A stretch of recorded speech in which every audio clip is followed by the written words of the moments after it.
Bien, continuando con la rendición de cuentas, ahora vamos a ver en qué lugar deben realizarse dichas rendiciones de cuentas. En este sentido, cabe aclarar que el Código Civil y Comercial de la Nación no contiene regulación alguna al respecto, como sí lo tenía el Código de Comercio derogado. El Código de Comercio derogado, en su artículo 74, establecía que la rendición de cuentas debe hacerse en el domicilio de la administración, no mediando estipulación en contrario. Acá nuevamente rige el principio de la autonomía de la voluntad. Si las partes han convenido que las cuentas deben ser rendidas en un determinado lugar, es allí donde deben ser rendidas. En defecto de estipulación, las cuentas deberán ser rendidas en el domicilio de la administración. Y ello es así por cuanto se presume que es en este lugar en donde se encuentran todos los libros y documentos referidos a ese negocio o esa operación. Ahora bien, también puede suceder que la cuenta o el negocio no solamente haya sido efectuada por una persona, sino por varias personas.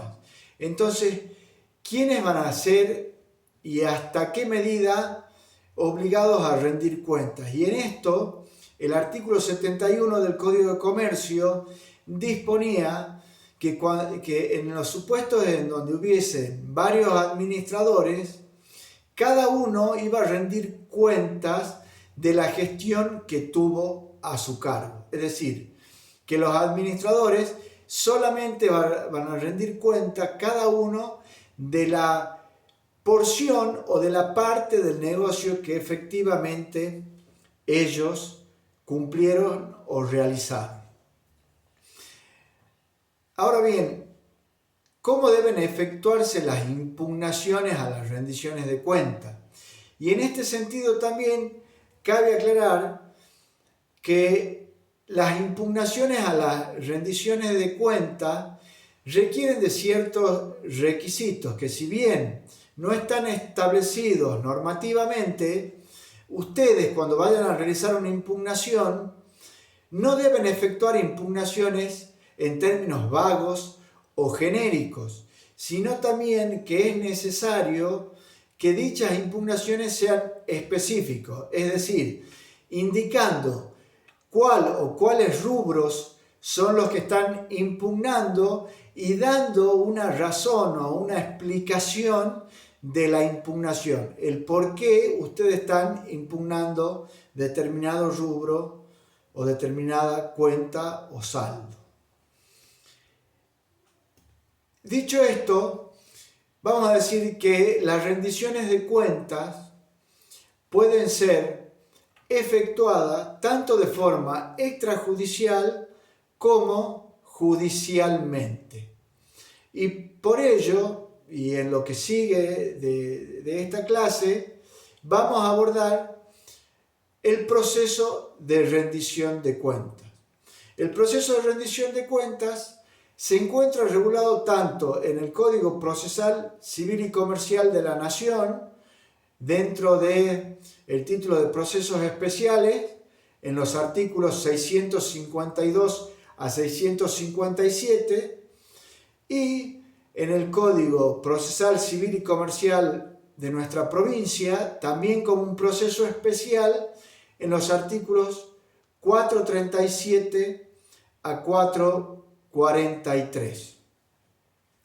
La obligación de rendir cuentas, o mejor dicho, el proceso de rendición de cuentas, va a tramitar por juicio sumario, salvo que la pretensión de rendir cuentas que estamos exigiendo ante un juez esté acompañada con otras pretensiones.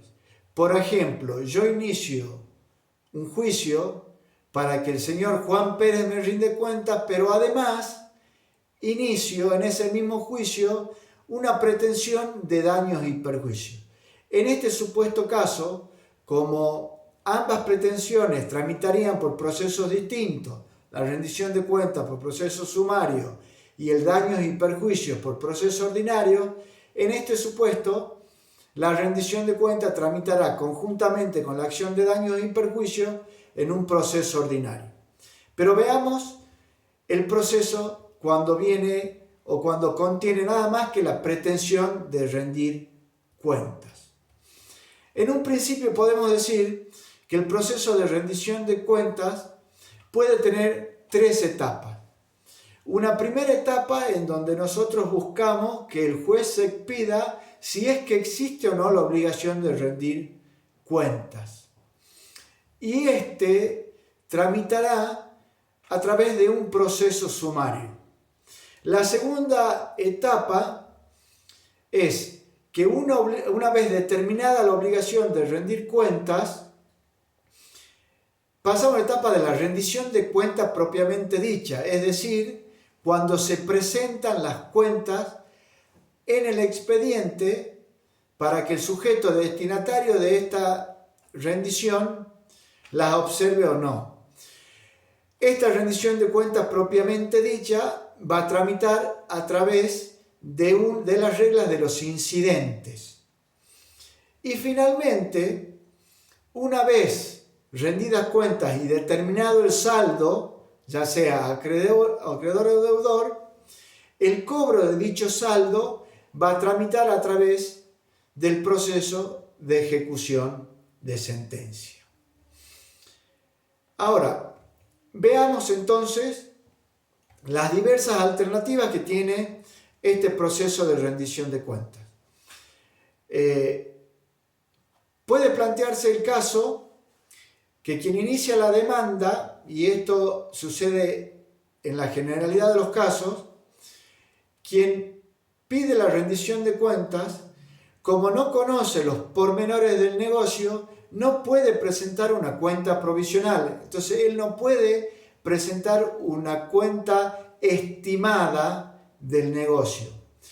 En ese supuesto, cuando estamos ante una pretensión de rendición de cuentas y no acompañamos una cuenta provisional, el proceso tramitará por un proceso sumario. Es decir, se va a correr traslado por 6 días de la demanda, va a tener este plazo el demandado para contestar la demanda. Una vez contestada la demanda, el proceso se abre a prueba. Producidas las pruebas y vencido el plazo probatorio, las partes alegan y después de ello viene la sentencia en donde el juez se expedirá si es que existe tal obligación o no de rendir cuentas. Ahora, el artículo 439 y 440 plantea dos supuestos en donde este proceso, diríamos, se transforma. Y es en el supuesto en donde la obligación de rendir cuenta surge de un instrumento público o privado, o cuando al momento de contestar demanda, el demandado reconoce que él tiene obligación de rendir cuentas. En estos supuestos, no tramitará el proceso por vía sumaria, con demanda, contestación, pruebas, alegato y sentencia, sino que directamente se forma un incidente de rendición de cuentas. En ese incidente de rendición de cuentas, el sujeto obligado a rendirlas las presentará, se correrá traslado de dicha presentación al actor para que él las observe o no a estas cuentas, puede abrirse a prueba el incidente y finalmente vamos a tener una sentencia interlocutoria que va a ser la que va a fijar cuál es el saldo de dicha cuenta.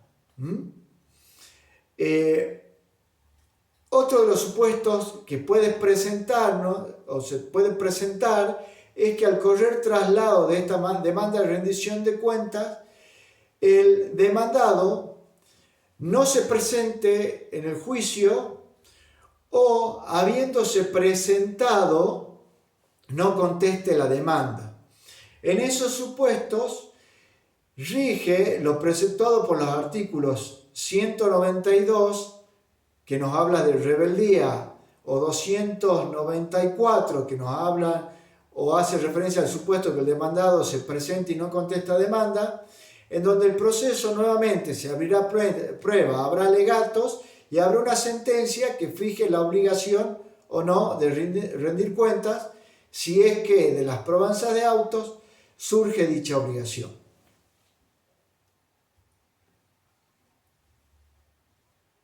Una vez entonces determinada la obligación de rendir cuentas, hemos dicho que por vía incidental se rendían las cuentas y que al finalizar este incidente de rendición de cuentas propiamente dicho, había una sentencia que determinaba el saldo. Ese saldo determinado, sea acreedor o deudor, dará lugar a la ejecución de dicha sentencia, que tiene por finalidad el cobro compulsivo de dicho saldo. Bien, el código, además del juicio de rendición de cuentas, prevé la demanda de aprobación de cuentas. Esto sucede cuando el sujeto deudor de la obligación de cuenta quiere desobligarse. Supongamos, mi vecino me encarga a mí el cuidado de su mascota. En el cuidado de su mascota yo incurro en algunos gastos, como ser gastos de alimentación, gastos de veterinaria y demás. Entonces yo estoy interesado en recuperar el dinero que yo invertí o apliqué para el cuidado de esta mascota. Entonces, en esos casos, yo podré acudir a la justicia a los fines de rendir las cuentas y ejecutar este saldo acreedor que tengo yo por los gastos en que incurrí en el cuidado de este animal.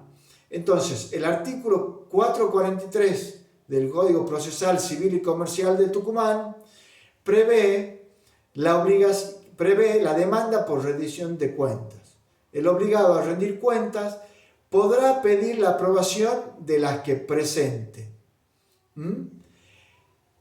Entonces, hemos visto que el Código Procesal entonces contempla el procedimiento para efectuar la rendición de cuentas o el procedimientos para que el deudor de la obligación pueda rendir las cuentas conforme lo hemos dicho anteriormente. Ahora bien, ¿qué pasa respecto de las costas o gastos que pueden haber surgido para yo efectuar la rendición de cuentas? Y en este sentido, el Código Civil y Comercial de la Nación no tiene normas que disponga respecto a las costas o gastos que genere la rendición de cuenta en sí, como sí lo tenía el Código de Comercio en el artículo 71. El Código de Comercio derogado establecía que en la rendición de cuenta cada uno responde por la parte que tuvo en la administración. Las costas de la rendición de cuenta en forma son siempre a cargo de los bienes administrados. Y esto es lógico. ¿Por qué? Porque la rendición de cuenta forma parte del negocio encomendado y como tal es lógico que el gasto que esto implique lo asuma a la persona cuyo beneficio se realizó el negocio. Ahora bien, respecto a las costas por las rendiciones de cuenta en sede judicial, que podríamos decir que aquí sí estamos ante costas en el término procesal de la palabra, rige el principio general común a todos los procesos, que es el principio objetivo de la derrota. Esto quiere significar que las costas del proceso de rendición de cuenta van a ser afrontadas por las partes que perdió el litigio. Bien, hasta acá ha sido la exposición referente al tema rendición de cuentas.